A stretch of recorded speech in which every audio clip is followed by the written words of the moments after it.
फिर ये कौन सी मैथ्स है, ये वो मैथ्स है यार, बेसिक मैथ्स की जरूरत पड़ती है आपको प्लस माइनस की डेली लाइफ में, राइट। कुछ भी नहीं करोगे यार, नोट तो गिनोगे ही, है ना। तो उसके लिए जो प्लस माइनस की जरूरत पड़ती है, बस उस मैथ्स की जरूरत है, मान लो, ठीक है। कुछ लॉजिक्स की जरूरत है, अभी एलसीएम एचसीएफ जीसीडी पढ़ा नहीं है क्या आपने, ये पढ़ा है ना, राइट। ये कौन सी क्लास में पढ़ा हुआ, थर्ड फोर्थ फिफ्थ में, राइट, ठीक है। ये वो वाले टॉपिक्स हैं ये सारे, ये मैं आपको बताऊंगा कैसे पढ़ना है ये सब, ठीक है। तो कुछ बेसिक फाउंडेशन टॉपिक्स आपको दिख रहे होंगे, ठीक है। इसमें सबसे पहले आपको दिख रहा है arithmetic operations, plus minus multiply divide modulus, ठीक है। अब ये जो परसेंट का ऑपरेटर का साइन है ना, ये बहुत काम का है, ठीक है। जब आप ऑड इवन ऑड नंबर, ठीक है, जो नंबर्स पढ़ोगे इवन ऑड प्राइम नंबर निकालोगे, वहां पर इनका यूज हो जाता है। बताता हूँ कैसे। जैसे कि आपने 3 किया, लेट्स सपोज 3, अब मेरे को बताओ कि 3 इवन नंबर है ऑड नंबर है। आप बोलोगे कि अगर मैं 3 को डिवाइड कर दे तो कंप्लीटली डिवाइड हो जाता है, तो ये मेरा क्या है, ऑड इवन नंबर है, अगर नहीं होता है तो मेरा ऑड नंबर है, तो मैं उसके लिए लगा दूंगा, ठीक है। इसका ऑपरेटर का साइन लगा दूंगा, बस मेरे को क्या दे देगा, रिमाइंडर दे देगा, जो भी रिमाइंडर आएगा मेरे को पता है रिमाइंडर बनाएगा, ठीक है। 4 रिमाइंडिंग बाय 2 करूंगा तो मेरा 0 आ जाएगा। तो ये इससे हम क्या चेक कर लेंगे, लास्ट में कंडीशनल स्टेटमेंट लगा देंगे, इफ 0 देन हमारा क्या हो जाएगा इवन, इफ नॉट 0 तो हमारा क्या हो जाएगा ऑड या नॉट इवन, कुछ भी, ठीक है।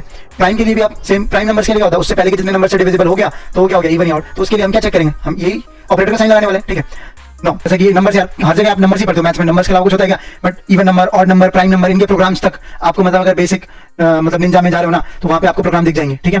और प्राइम नंबर में एक थ्योरम होती है, थ्योरम ये भी होती है, ठीक है। इसके लिंक मैं आपको डिस्क्रिप्शन में डाल रखा है, वैसे इस लिस्ट में डाल रखा है, इस लिस्ट का पूरा लिंक मैं आपको डाल दूंगा गिटहब पे, ठीक है। कुछ आपको टॉपिक दिखते हैं तो आप भी ऐड कर सकते हो। पैलिंड्रोम नंबर हो गया, ठीक है। अब पैलिंड्रोम नंबर का प्रोग्राम बहुत बनाना सिंपल है, ठीक है। अगर इंटरव्यू में डायरेक्ट पूछ लिया जाता है ऐसी बात नहीं है, ठीक है। सर्विस बेस में जाओगे या जो मतलब बेसिक जहाँ पे बेसिक डीएससी की जरूरत है ना वहाँ पे पूछ लिया जाता है टॉपिक्स, ठीक है। तो पैलिंड्रोम नंबर हो गया, या आप जो वाइवा वाइवा दोगे कॉलेज में हो गया, ठीक है। कॉलेज के जो एग्जाम्स होते हैं वहाँ भी पूछ लेते हैं, ठीक है।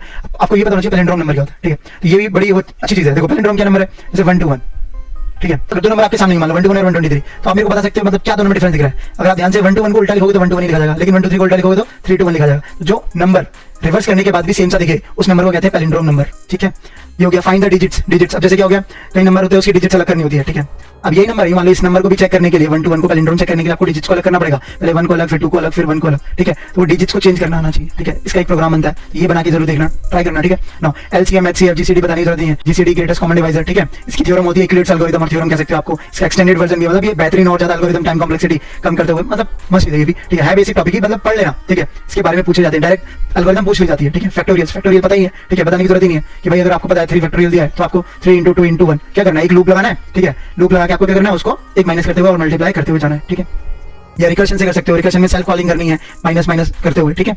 ये हो गया मतलब दोनों, एक हमारी क्या होगी लूप अप्रोच हो गई और एक विदाउट लूप, ठीक है, recursive call. Now AP and GP sequence and series आपने पढ़ाई है, ठीक है। बेसिक टॉपिक पढ़ने की जरूरत है आपको, कोई खास पढ़ने की जरूरत नहीं है। ये बता दूं कि मतलब थोड़ा बहुत पता होना चाहिए कि भाई सीक्वेंस सीरीज क्या होती है, ठीक है। एपी क्या है, ठीक है। आपको पता होना चाहिए कि जैसे आपकी एपी सीरीज होगी जो आपका डिफरेंस होता है ना उस कॉमन रहता है, जैसे 1 फिर यहाँ पे 3 दोनों के बीच 2 है तो यहाँ पे क्या जाएगा 5 7, ठीक है 9, ये आपकी अपनी एपी सीरीज चली गई, ठीक है। एक जीपी सीरीज होती है, राइट, AR की पावर n होती है, राइट।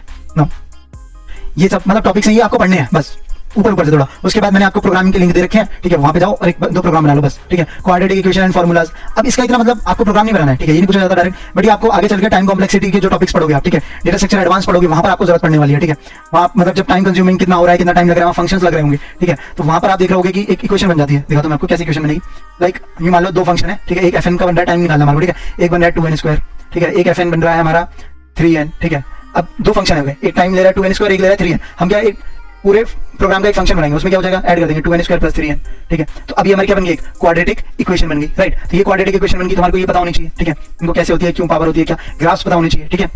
उसके बाद ये जो पैटर्न दे रखे हैं ना, star pattern, number pattern, alphabetic pattern, ये इंप्रूव करता है आपका मतलब ये डायरेक्ट पूछ ले भी जाते हैं, लॉजिक पूछ लेते हैं कि ठीक है डायमंड का क्या होगा, कैसे होगा। तो भी आप अगर डीएससी का किसी का कोर्स परचेज करोगे तो उसमें ही कराया जाता है, क्योंकि ये लॉजिक्स को थोड़ा और मैथ्स को ना थोड़ा क्या करता है, ये मतलब दोनों को मान लो कंबाइन करने की कोशिश करता है, ठीक है। एक मैथ्स से आप लॉजिक बना रहे होते हो, डिजाइन कर रहे होते हो और एक कोड में इंप्लीमेंट भी करना सीख रहे होते हो। तो ये हमारी सबसे मतलब फाउंडेशन की सबसे पहली लेयर होती है अगर डेटा स्ट्रक्चर एल्गोरिथम्स आप पढ़ते हो तब, ठीक है। मैं आपको दिखाता हूं, मैंने प्लेलिस्ट बना रखी है। इस प्लेलिस्ट का आपको लिंक डिस्क्रिप्शन में मिल जाएगा। जैसे कि आप देख पा रहे हैं यहाँ पे ट्रायंगल, स्टार, मल्टीप्लाई, ठीक है, राइट ट्रायंगल और भी कुछ है, उल्टा रिवर्स ट्रायंगल, फुल ट्रायंगल, ठीक है। और ये आपका हो गया ओपन ट्रायंगल, राइट। ये सारे मैंने आपकी प्लेलिस्ट बना रखी है चैनल पे, आप जरूर से जाके इसको भी चेकआउट करना, ठीक है। ऑफ कोर्स ये फ्री भी है, ठीक है, तो टेंशन लेनी नहीं है। लॉजिक में आपको बता दो एनिमेशन भी मिलेगी, कोड भी मिलेगा, लॉजिक सब कुछ मतलब तसल्ली पूर्वक आपको काम करवाया गया है इसमें, ठीक है। जरूर से देखना। तो एनिमेशन भी ऐसा नहीं है कि एनिमेशन नहीं है, वैसे अकेला बंदा हूं बट इतनी नॉलेज है मेरे पास, तो ठीक है वो सब याद है। लिमिट ये आपकी बेसिक फाउंडेशन को स्ट्रॉन्ग कर देगा। जितना आपको ये टॉपिक्स पे पकड़ होगी ना, मतलब क्या होता है यार कई बार डीएसए में ना मतलब टीचर ऊपर मतलब मान लो इंटरव्यू भी होता है, टीचर भी होता है, वो ऊपर जाने के बजाय नीचे की टॉपिक्स ही पूछ लेते हैं, ठीक है। तो ये कुछ टॉपिक्स हैं वो होने चाहिए, राइट। बेसिक कैलकुलेशन के अलावा तो कुछ मतलब है नहीं लाइफ में, वो तो होना ही है। लेवल अप टॉपिक्स में आपको बताता हूँ, जैसे सेट्स,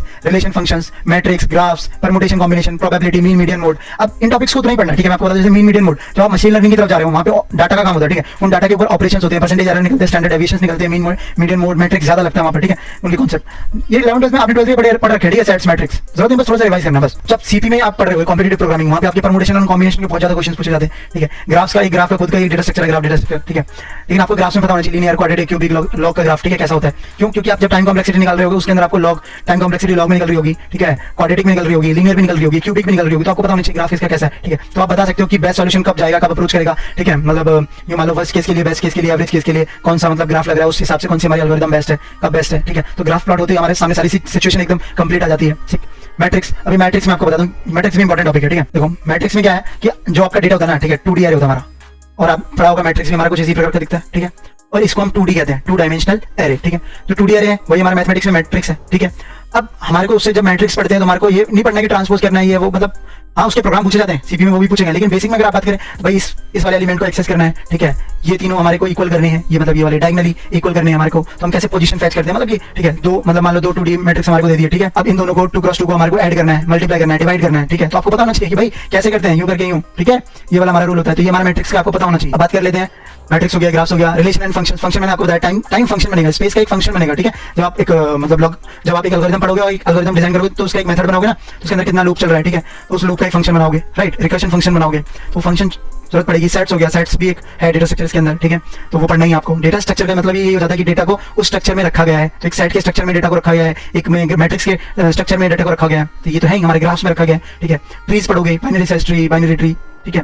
प्रोबेबिलिटी का भी ज्यादा टॉपिक सीपी में हो गया आपका, या मशीन लर्निंग में भी सबसे ज्यादा मशीन लर्निंग में और ज्यादा यूज होता है, ठीक है। प्रोबेबिलिटी आपको यहाँ बेसिक रहेगा, प्रोबेबिलिटी का तो काम चल जाएगा। टॉपिक जैसा कि मैंने आपको बताया, कुछ नोट पॉइंट आप कर सकते हो, ये भी मैं नीचे लिख रखे हैं, ठीक है। जैसे कि मैंने आपको बता दिया, लिंक आपको डिस्क्रिप्शन में मिल जाएगा, ठीक है ना। 3 नोट पॉइंट देख सकते हो, जैसे मैंने आपको बताया, ये आप मतलब किसी से भी जाके पूछ लेना, ठीक है। ऐसा नहीं है कि मैं मेरे पे अंदर विश्वास कर लिया, ठीक है, नहीं, खुद देखना, खुद पढ़ना, या किसी से पूछना, ठीक है, ये क्या बंदे ने सही बोला है कि फंक्शंस को, ग्राफ्स को हम टाइम एंड स्पेस कॉम्प्लेक्सिटीज के अंदर पढ़ रहे होंगे, हाँ इनडायरेक्टली हम इसका कहीं ना कहीं मतलब इस कॉन्सेप्ट का यूज कर रहे हैं, ठीक है। यूं नहीं है कि हम वहां पे फंक्शन बना रहे हैं, ग्राफ बना रहे हैं, ऐसा कुछ नहीं, बट हम उस कॉन्सेप्ट का यूज कर रहे हैं। तो यहाँ पे आपको कॉन्सेप्ट समझ में आना चाहिए, कॉन्सेप्ट पे पकड़नी चाहिए, ठीक है। ऐसा नहीं है कि आपको एडिशन में क्वेश्चन लगाने हैं, जेई मेंस के भी भाई क्यों लगाने, नहीं, सिर्फ टॉपिक, ठीक है। आपको पता होना चाहिए कि देखिए यहाँ लॉग है तो लॉग का फंक्शन कैसे बना, ऐसे लॉग का फंक्शन बना देता हूँ, ये क्वाड्रेटिक का बना देता हूँ, ठीक है ना।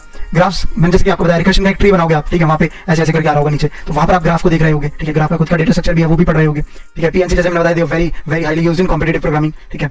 अब इन सब टॉपिक्स को मैं आपको बता दूं, ये सारे टॉपिक्स के लिंक्स भी मैंने डाल दिए कुछ, ठीक है। देखो नाउ सीप थ्योरम का देख सकते हो, ठीक है, ये पूरा कॉन्सेप्ट आप देख सकते हो, ठीक है, पढ़ सकते हो, ये कोड हो गया, ये भी पढ़ लेना यहाँ जाके। नाउ टाइम कॉम्प्लेक्सिटी आप जैसे देख सकते हो, big of N multiply log of N, ठीक है। तो बिग ओ फंक्शन है, टाइम फंक्शन है, ठीक है, तो फंक्शन पढ़ना ही है, मान लो, ठीक है। अब फंक्शन पता होना चाहिए ना आपको सबसे पहले, तो फंक्शन के बेसिक कॉन्सेप्ट पता होना चाहिए ना, बेसिक बिल्कुल, ठीक है। ऑक्सिलरी स्पेस जैसे आपको दिख रहा है, बिग ऑफ एन, ठीक है, तो ये एन की पावर 1 है, यानी कि लीनियर फंक्शन है, ठीक है, यहाँ पे आप देख पाओगे, ठीक है। नाउ ये होगी सीप थ्योरम, ये यूक्लिडियन थ्योरम देख सकते हो आप, ठीक है, ये यूक्लिडियन थ्योरम। नाउ ये एल्गोरिथम यहाँ देख सकते हो, big of log max A B, तो आपको जो पता होगा कि लॉग का ग्राफ कैसा होता है, ठीक है, तभी तो आपको पता होगा कि मतलब ये कैसे, मतलब इसका टाइम बढ़ रहा है, घट रहा है, कैसे प्रोपोर्शनल है, राइट। तो ये सारी चीजें मतलब इनडायरेक्टली क्या है, कॉन्सेप्ट क्या है, सारा खेल तो कॉन्सेप्ट का है ना, तो आपको कॉन्सेप्ट पता होना चाहिए, ये नहीं कि क्वेश्चन करने इस पे स्क्रीनशॉट लेने वो भी ले सकते हो। तो आपको क्या करना है, ये टॉपिक्स को गूगल पे भी डायरेक्ट सर्च कर सकते हो, यहाँ से कॉपी करो, वहाँ पे डालो, सर्च करो, थोड़ा थोड़ा पढ़ लो इसके बारे में, ठीक है। उसके बाद डेटा स्ट्रक्चर एल्गोरिथम्स को, मतलब ये नहीं है कि यार डेटा स्ट्रक्चर एल्गोरिथम्स को पहले बाद में शुरू करना है, इसी को पहले पढ़ते रहना, सब कुछ इस पे पढ़ना है, एक दिन मास्टर किस पे होती है, नहीं होती ना, साथ बाय साथ थोड़ा थोड़ा पढ़ते रहो, ठीक है। बट जो मैंने बेसिक फाउंडेशन टॉपिक्स डाले वो सबसे पहले कर लो, ठीक है। कभी भी किसी का भी कोर्स परचेस करोगे, चाहे फ्री करो चाहे पेड करो, बट अगर ये टॉपिक्स उसमें नहीं दिख रहे हैं ना, समझ जाना वो कोर्स घटिया है, ठीक है। उस बंदे को मतलब वो फ्यूचर बर्बादी कर रहा है, वो कुछ नहीं कर रहा है, कॉपी पेस्ट करके कंटेंट ला रहा है और डिलीवर कर रहा है, ठीक है। उसको घंटा फर्क नहीं पड़ता है कि आपको टॉपिक्स पे पकड़ कितनी जा रही है, कितनी नहीं जा रही है, क्योंकि यार आगे आपकी फाउंडेशन स्ट्रॉन्ग जितनी होगी वहां पे उतना काम करेगी, ठीक है। ये नहीं है कि आप बैठ के चले जाओगे, कोई क्वेश्चन आ जाएगा बस पूछ लोगे, यार नया क्वेश्चन हो गया फिर कैसे हैंडल करोगे, तो कैसे आप इंटरव्यू के सामने अपना आंसर, अपना कोड रिप्रेजेंट करते हो, समझाते हो, डिलीवर करते हो, वो मैटर करता है। ये नहीं मैटर करता सिर्फ आपको कोड करना ही करना है, ठीक है। कई बार जरूरी नहीं आंसर पूरा निकल पाता है, कई बार हम आधे तक लॉजिक तक ही पहुंच पाते हैं, लेकिन हमारा लॉजिक अगर हम सही सोच पा रहे हैं ना, तो तब भी हमारे पे एक ब्लू टिक हो जाता है, ठीक है। ये सारी चीजें हैं, आपको ध्यान में रखनी है, पढ़नी है, डेली कंसिस्टेंटली करते रहना है, पढ़ते रहना है जोश के साथ, ठीक है। जोश कम नहीं होने देना है, ठीक है। So that's it for this video, मिलता हूं मैं आपसे अगले वीडियो के साथ, तब तक आप टिल देन पढ़ते रहो, कोड करते रहो, बाय बाय। एंड यार लाइक कर दो वीडियो को, लाइक कम करते हैं लोग, सब्सक्राइब कर लो, क्या जा रहा है, ठीक है। पैसे लग रहे हैं क्या, मुझे तो नहीं लगता, तो कर लो, फटाफट से कर लो, ठीक है। वीडियो अच्छी लगती है, कंटेंट अच्छा लग रहा है, हेल्प करो थोड़ा मेरे को भी ग्रो करने में, बूस्ट करने में, मोटिवेट करने में, ताकि और ज्यादा बढ़िया जल्दी टॉपिक बनाओ, ठीक है। जितना जल्दी व्यूज आए करें, तो मेरे को लगा कि हाँ यार व्यूज भी आ रहे हैं, लोग देख भी रहे हैं, पसंद कर रहे हैं, लोगों को जरूरत भी है, तो जल्दी से डालो, ठीक है। So that's it for this video.